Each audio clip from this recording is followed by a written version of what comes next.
अध्याय 18। एक मुस्लिम चमत्कार प्रदर्शक। वर्षों पहले इसी कमरे में जहां तुम अब रह रहे हो, एक मुस्लिम चमत्कार प्रदर्शक ने मेरे सामने 4 चमत्कार किए थे।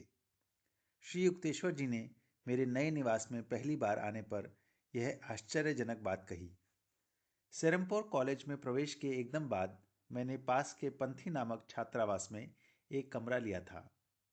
यह पुराने ढंग का ईंटों का भवन था जो गंगा के तट पर था।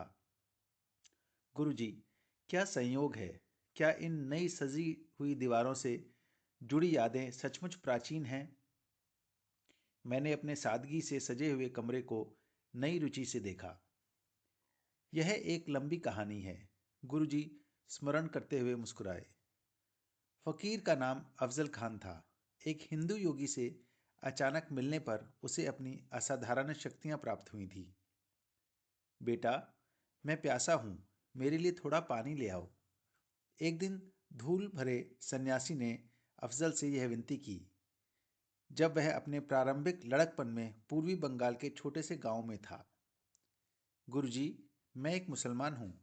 आप एक हिंदू मेरे हाथों से पानी कैसे ले सकते हैं? तुम्हारी सच्चाई से मैं प्रसन्न हूं मेरे बेटे। मैं अधार्मिक संप्रदायवादिता के जाति से बहिष्कृत करने वाले नियमों को नहीं मानता। जाओ, मेरे लिए जल्दी से पानी ले आओ। अफजल के आदरपूर्ण आज्ञा पालन को योगी ने स्नेह भरी दृष्टि से पुरस्कृत किया। तुम्हारे पूर्व जन्मों के कर्म अच्छे हैं, उन्होंने गंभीरता से कहा। मैं तुम्हें एक विशेष यौगिक विधि सिखाऊंगा जिससे तुम्हें एक अदृश्य लोक पर प्रभुत्व मिलेगा। जो महान शक्तियां तुम्हारी होंगी उनका अच्छे उद्देश्य के लिए प्रयोग करना, कभी उनका स्वार्थपूर्ण उपयोग नहीं करना। मैं देख रहा हूं आह कि तुम अतीत से विनाशकारी प्रवृत्तियों के कुछ बीज भी लाए हो। नए बुरे कर्मों द्वारा उन्हें पानी देकर अंकुरित मत होने देना। तुम्हारे पिछले कर्म की जटिलता ऐसी है कि तुम्हें इस जीवन में अपनी यौगिक उपलब्धियों का प्रयोग उच्चतम लोकोपकारी उद्देश्यों के लिए करना चाहिए। उस विस्मित बालक को एक जटिल यौगिक विधि सिखाकर गुरु अंतर्ध्यान हो गए। अफजल ने अपना योग अभ्यास 20 वर्षों तक निष्ठापूर्वक किया। उसके चमत्कारी कर्तव्यों ने व्यापक ध्यान आकर्षित करना शुरू कर दिया। ऐसा लगता था उसके साथ हमेशा एक अशरीरी आत्मा रहती थी जिसे वह हजरत बुलाता था। यह अदृश्य अस्तित्व फकीर की छोटी से छोटी इच्छा को पूरी करता था। अपने गुरु की चेतावनी को अनदेखा कर अफजल अपनी शक्तियों का दुरुपयोग करने लगा। जो भी चीज वह छूता और वापस रखता, वह शीघ्र ही बिना सुराग के गायब हो जाती। इस निराशजनक संभावना ने प्राय मुसलमान को आपत्तिजनक अतिथि बना दिया। वह समय समय पर कलकत्ता के गहनों की बड़ी दुकानों पर एक संभावित खरीदार के रूप में जाता। जिस किसी रत्न को वह छूता, उसके दुकान से जाने के बाद वह शीघ्र गायब हो जाता। उसके रहस्य को सीखने की उम्मीद से आकर्षित अफजल प्राय सैकड़ों छात्रों से घिरा रहता। फकीर कभी कभी उन्हें अपने साथ यात्रा करने के लिए बुलाता। रेलवे स्टेशन पर वह किसी तरह टिकट की गड्डी को छू लेता, फिर उसे क्लर्क को यह कहकर वापस कर देता, मैंने अपना विचार बदल दिया है, अब मुझे यह नहीं खरीदनी। पर जब वह अपने दल के साथ ट्रेन पर चढ़ता, अफजल के पास आवश्यक टिकटें होती। इन शोषणों से क्रोधित कोलाहल फैल गया। बंगाली जौहरियों और टिकट विक्रेताओं का मानसिक संतुलन बिगड़ने लगा। जब पुलिस ने अफजल को पकड़ना चाहा, उन्होंने स्वयं को असहाय पाया। वह वकील सिर्फ यह कहकर अपराध के प्रमाण को हटा देता, हजरत इसे ले जाओ। श्री युक्तेश्वर जी ने अपनी सीट से उठे और मेरे कमरे के छज्जे की ओर गए जहां से गंगा दिखती थी। मुसलमान के और अधिक चमत्कारी कारनामों को सुनने का इच्छुक मैं उनके पीछे गया। यह पंथी भवन पहले मेरे एक मित्र का था। उसकी अफजल से पहचान हो गई और उसे यहाँ बुलाया। मेरे मित्र ने मेरे सहित करीब 20 पड़ोसियों को बुलाया। मैं तब युवा था और उस बदनाम फकीर के प्रति उत्सुक था। गुरुजी हंसे। मैंने इस बात की सावधानी रखी कि कोई कीमती चीज ना पहनूं। अफजल ने मुझे जिज्ञासा से देखा और बोला, तुम्हारे हाथ बहुत शक्तिशाली हैं। नीचे बगीचे में जाओ, एक चिकना पत्थर लो और चौक से उस पर अपना नाम लिखो। पत्थर को गंगा में जितनी दूर संभव हो फेंक दो। मैंने वैसा ही किया। जैसे ही पत्थर गंगा की दूर की लहरों में गायब हो गया, उसने मुझसे फिर कहा, इस घर के सामने रखे बर्तन को गंगा के पानी से भर दो। जब मैं पानी भरे बर्तन के साथ वापस आया, फकीर जोर जोर से बोला, हजरत, पत्थर को बर्तन में रख दो। पत्थर उसी क्षण प्रकट हो गया।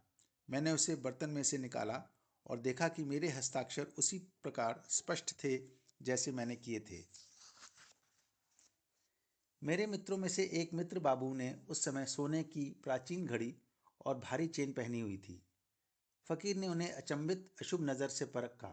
शीघ्र ही वे दोनों गायब हो गईं। अफजल, कृपया मेरी कीमती विरासत लौटा दो। बाबू लगभग रो रहा था। मुसलमान कुछ देर अविचल भाव से चुप रहा, फिर बोला, तुम्हारी लोहे की तिजोरी में तुम्हारे पास 500 रुपये हैं। वो मेरे पास ले आओ और मैं तुम्हें बताऊंगा कि तुम्हारी घड़ी कहाँ मिलेगी। व्याकुल बाबू तत्काल अपने घर के लिए निकला। वह जल्दी ही वापस आया और अफजल को मांगी राशि दी। अपने घर के पास छोटे पुल पर जाओ, फकीर ने बाबू को निर्देश दिया। हजरत को बुलाकर उसे तुम्हारी घड़ी और चेन देने के लिए कहो। बाबू भागा। वापस आने पर उसके मुख पर चैन की मुस्कान थी और कोई आभूषण नहीं था। जब मैंने निर्देशानुसार हजरत को आदेश दिया, उसने बताया, मेरी घड़ी हवा से मेरे दाएं हाथ में आकर गिरी। और विश्वास करो कि यहाँ समूह में शामिल होने से पहले मैं दोनों चीज़ों को तिजोरी के ताले में बंद करके आया हूँ। बाबू के मित्रों ने घड़ी की फिरौती के इस हास्य दुखांत के साक्षी अफजल को रोष से देखा। अफजल अब दिलासा देते हुए बोला, कृपया किसी पेय का नाम बताओ जो तुम चाहते हो, हजरत हाजिर करेगा। बहुतों ने दूध और अन्य ने फलों का रस मांगा। मुझे इस बात पर विस्मय नहीं हुआ जब बिना घबराए बाबू ने विस्की मांगी। मुसलमान ने आदेश दिया। हजरत ने सीलबंद पात्र हवा में तैराते हुए भेजे। वे धरती पर धमाके के साथ गिरते। हर व्यक्ति को अपनी पसंद का पेय मिल गया। दिन के चौथे दर्शनीय कर्तव्य का वादा हमारे अतिथि के लिए निस्संदेह संतुष्टिदायक था। अफजल ने तत्काल भोजन हाजिर करने की पेशकश की। हम सबसे महंगे व्यंजनों की मांग करते हैं, बाबू ने दुख भरे स्वर से प्रस्ताव रखा। मैं अपने 500 रुपये के बदले बढ़िया खाना खाना चाहता हूँ। हर वस्तु सोने की थाली में परोसी जानी चाहिए। जैसे ही हर व्यक्ति ने अपनी पसंद बताई, फकीर ने अक्षय हजरत को संबोधित किया। बहुत खटपट सी होने लगी। बढ़िया सब्जियां, गरम लुचियां, बेमौसम के फलों से भरी सोने की थालियां हमारे सामने प्रकट होने लगीं। सारा खाना स्वादिष्ट था। 1 घंटे की दावत के बाद हम कमरे से जाने लगे। बहुत ऊंचा शोर को सुन, मानो थालियां इकट्ठी की जा रही हों, हम पीछे मुड़े। अरे, वहां चमचमाती थालियों और बचे हुए खाने का कोई नामो निशान नहीं था। गुरुजी, मैं बीच से बोला, अगर अफजल आसानी से सोने की थालियों जैसी चीजें मांग सकता था, उसे दूसरों की संपत्ति पाने की इच्छा क्यों थी?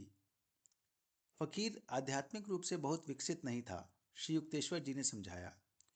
योग की एक विशिष्ट विधि पर प्रभुत्व द्वारा उसे ऐसे सूक्ष्म लोक में प्रवेश मिला जहां कोई भी इच्छा तत्काल पूरी हो जाती है। सूक्ष्म आत्मा अफजल के माध्यम से मुसलमान शक्तिशाली इच्छा की अलौकिक शक्ति द्वारा किसी भी वस्तु के परमाणुओं को इकट्ठा कर सकता था। पर ऐसी सूक्ष्म निर्मित वस्तुएं रचनात्मक दृष्टि से क्षणभंगुर होती हैं। वे बहुत समय तक रखी नहीं जा सकती। अफजल अभी भी सांसारिक संपत्ति के लिए इच्छुक था, जिसमें अगर मेहनत से कमाया जाए अधिक विश्वसनीय स्थिरता होती है। मैं हंसा।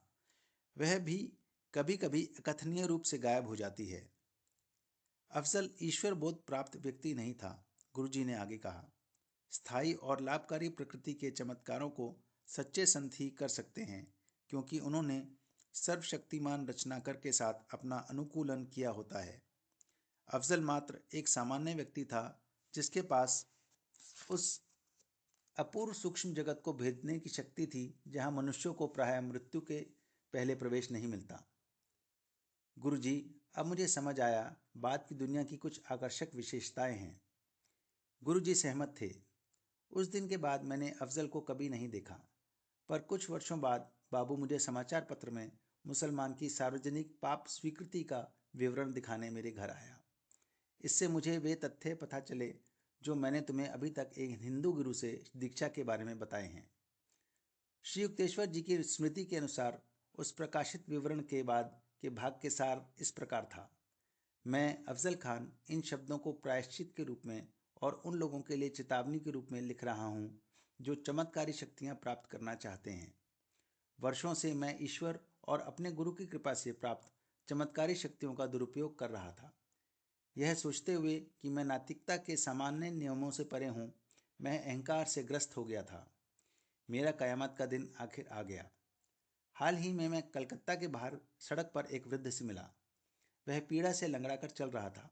उसने एक सोने जैसी दिखने वाली चमत्कार वस्तु उठाई हुई थी। मैंने उसे लालच भरे दिल से संबोधित किया, मैं अफजल खान महान फकीर हूँ, तुम्हारे पास वहाँ क्या है? यह सोने का गोला मेरा एकमात्र भौतिक संपत्ति है। इसमें एक फकीर की क्या रुचि हो सकती है? मैं विनती करता हूँ महाशय, मेरे लंगड़ेपन को ठीक कर दें। मैंने गोले को स्पर्श किया और बिना उत्तर दिए आगे बढ़ गया। वह वृद्ध मेरे पीछे लंगड़ाता हुआ आया। अचानक वह चिल्लाया, मेरा सोना गायब हो गया। जब मैंने ध्यान नहीं दिया, अचानक वह ऐसी बुलंद आवाज़ में बोला जो आश्चर्यजनक रूप से उस दुर्बल शरीर से निकली थी, क्या तुमने मुझे पहचाना नहीं? मैं अवाक रह गया। उसे देर से पहचानने के कारण मैं हैरान था कि वह प्रभावहीन बूढ़ा अपंग व्यक्ति और कोई नहीं, वही महान संत था जिसने बहुत बहुत समय पहले मुझे योग की दीक्षा दी थी। वह सीधा खड़ा हुआ। क्षण भर में उसका शरीर सबल और युवा हो गया। तो मेरे गुरु की दृष्टि उग्र थी। मैं अपनी आंखों से देख रहा हूँ कि तुम अपनी शक्तियों का प्रयोग पीड़ित मानवता के लिए नहीं, बल्कि एक साधारण चोर की तरह उसको शिकार बनाने के लिए कर रहे हो। मैं तुम्हारे रहस्यमय उपहार को वापस लेता हूँ।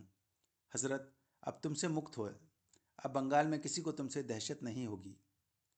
मैंने व्यथित हो हजरत को पुकारा। पहली बार मेरी अंतर्दृष्टि में वह प्रकट नहीं हुआ, पर मेरे अंदर का कोई काला आवरण अचानक हट गया। मैंने अपने जीवन की अपवित्रता को स्पष्ट देखा। मेरे गुरु, मेरे लंबे भ्रम को आकर दूर करने के लिए मैं आपका धन्यवाद करता हूँ। मैं उनके चरणों में रो रहा था। मैं अपनी सांसारिक आकांक्षाओं को त्यागने का वचन देता हूँ। ईश्वर का एकांत ध्यान करने के लिए मैं पर्वतों में चला जाऊंगा, ताकि मैं अपने बुरे अतीत का प्रायश्चित कर सकूं। मेरे गुरु ने मुझे मौन सहानुभूति से देखा। मैं तुम्हारी ईमानदारी देख रहा हूँ।